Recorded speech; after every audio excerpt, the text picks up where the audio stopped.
Sean from Little Grounded. Today we're going to start a series about Mr. Penis, aka the Nashville Maniac, the proprietor and owner of the Trailer of Failure, Mr. Lorne Armstrong. I wanted to talk about some pathetic moments in his life, and there are many. There's one that stands out to me, at least one in recent memory. Tiffany Lockhart is a hero of Lorneography. She put up not as much as Winnie, most likely, but she was the target of some of his most violent voicemails. Woo! They were off the chart. Eventually, she got sick of him, and she ghosted him. But before that, she was in the hospital, could barely speak, clinging to life, and he was furious she wasn't calling him back, and that she actually had the nerve to ask somebody that was there in person to bring her a cup of coffee. You know those, the Psycho Saga. Screaming, yelling. It was really scary. Complete stalker behavior. She made it clear that we're never together, but he didn't care because he demanded a fair chance. She was supposed to cut off everything. Stop living her best life. Stop casual dating, going to the beach, partying with her friends, being young, being free. Not to Lorne, though, because he deserved a fair chance. She should have come up to Maine. That's how crazy he was. Tiffany got tired of it. I don't blame her. The phone calls lessened. And finally, as the fuse was lit, it was burning down to the bomb that would sever the connection. He reaches out for that last grasp.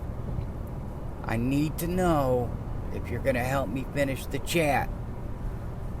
Maria, his probation officer, or whatever her title is, I guess, said it was okay. You don't have to come up and see me, which he had been badgering her nonstop to do. We could start over. She said we could start over from the beginning, which is a 30-day, like 8 billion page chat log that she already had to sit through and listen to this creepy, defeated pedo read his lines back to her and pretend that it bothered him.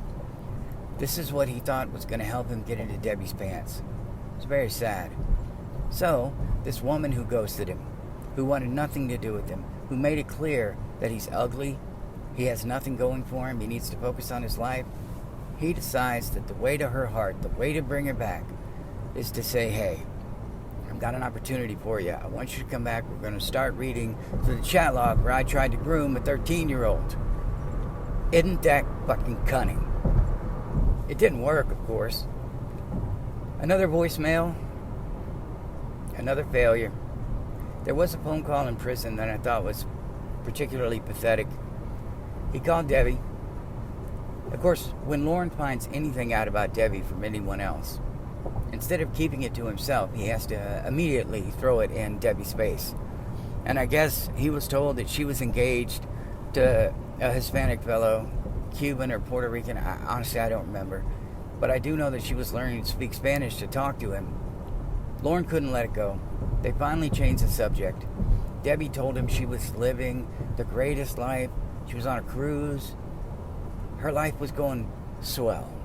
And Mr. Penis says, again, ask, Jesus Christ, if she was going to say yes to her fiance, which, you know, if you're someone's fiance, you pretty much already said yes, I guess. I don't know.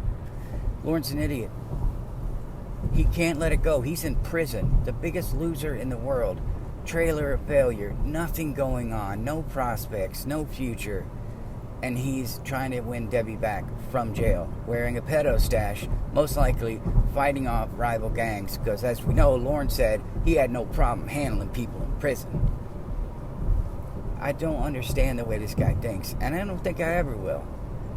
I think that's one of the most pathetic things when you try to lure a woman back to read or chat or you try to groom a child. Sick. I love you guys. Please like, subscribe, and share, and I will see you in the next one.